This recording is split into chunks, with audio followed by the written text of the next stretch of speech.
नमस्ते दोस्तों, स्वागत है आपका मधुज गार्डनिंग में। आज बात करेंगे मनी प्लांट के बारे में। अक्सर लोग कहते हैं कि उनसे मनी प्लांट ग्रो ही नहीं होता या फिर उसकी ग्रोथ ही नहीं होती, उसकी सिंगल टहनी ही बढ़ती है और पौधा घना नहीं होता। तो आज इन सब समस्याओं का समाधान करेंगे।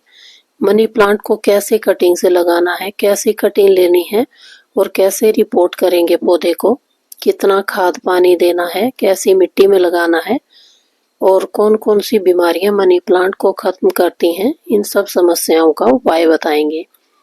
साथ ही एक झलक हिमाचल के मौसम की।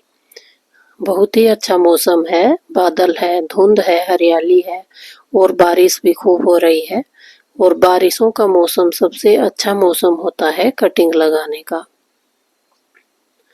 मनी प्लांट एक ऐसा पौधा है जिसके हर नोड से जड़ें भी निकलती हैं और पत्तियां भी। इसलिए मनी प्लांट को एक नोड से भी उगाया जा सकता है।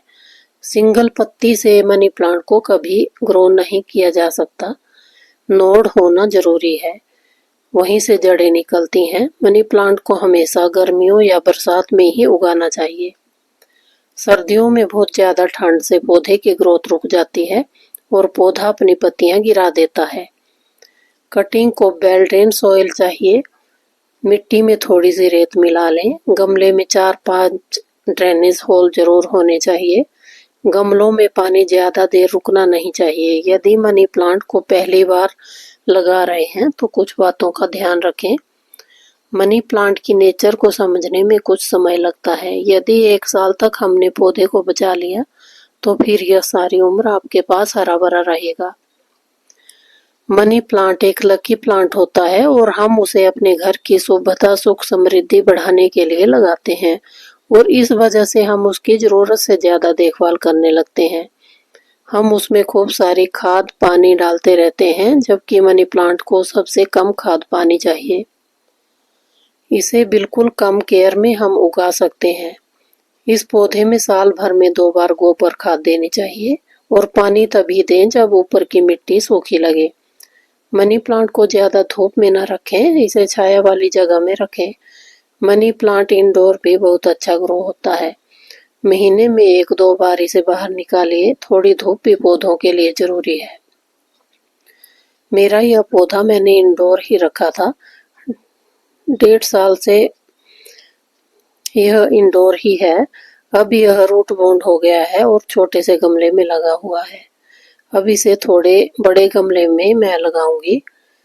आप देखिए इंडोर भी यह पौधा कितना अच्छा बढ़ रहा है। पत्तियां बिल्कुल हरी भरी हैं, लेकिन अब इसके लिए गमला छोटा पड़ गया है। यदि इसे ऐसे ही छोड़ दिया गया तो इसकी पत्तियों का साइज छोटा हो जाएगा और इसकी ग्रोथ रुक जाएगी। रूट बाउंड हो चुके पौधों को मॉनसून में रिपोर्ट कर लेना चाहिए।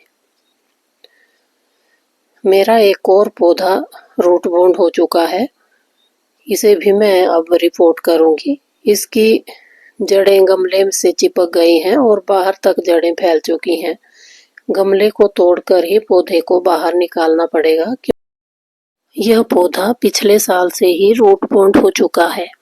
पिछले साल भी पौधे को निकालने की कोशिश की तो ऊपर से यह पौधा पूरा टूट गया, जिसे मैंने दूसरे गमले में लगा दिया और इसे ऐसे ही छोड़ दिया। इसमें सिर्फ जड़ें ही बची थी। कभी कभी मैंने इसमें पानी दे दिया और गर्मियों में इसमें फिर से नई पत्तियां आ गई और पौधा फिर से घना हो गया और एक नया पौधा तैयार हो गया। यदि आपके भी पौधे में पत्तियां नहीं हैं लेकिन जड़ें हैं तो उसे वैसे ही रहने दें। कभी कभी पानी दे दें, पौधा फिर से ग्रो हो जाएगा। मनी प्लांट ज़्यादातर सर्दियों में ही मरता है, ज़्यादा ठंड से, तो उस समय पौधे को ऐसी जगह रखें जहां पाला न पड़ता हो या फिर पॉलीथीन से ढक सकते हैं। गोबर खाद दें या कुछ दाने यूरिया के डालें जिससे पौधे ठंड में बचे रहें। सर्दियों में पानी भी कम देना चाहिए। यदि पौधा हेल्दी है तो बीमारियां कम लगती हैं, फिर भी इसमें चींटियां या मिलीबग का अटैक कभी कभार हो जाता है, तो इसमें नीम ऑयल की स्प्रे कर सकते हैं। 2-3 बार स्प्रे करें, कीड़े खत्म हो जाएंगे। इन्हीं कुछ बातों का ध्यान रख के मनी प्लांट को सभी उगा सकते हैं। वीडियो में इतना ही, फिर मिलेंगे एक नए पौधे के साथ। वीडियो अच्छी लगी हो तो लाइक शेयर करें और चैनल को सब्सक्राइब जरूर करिए।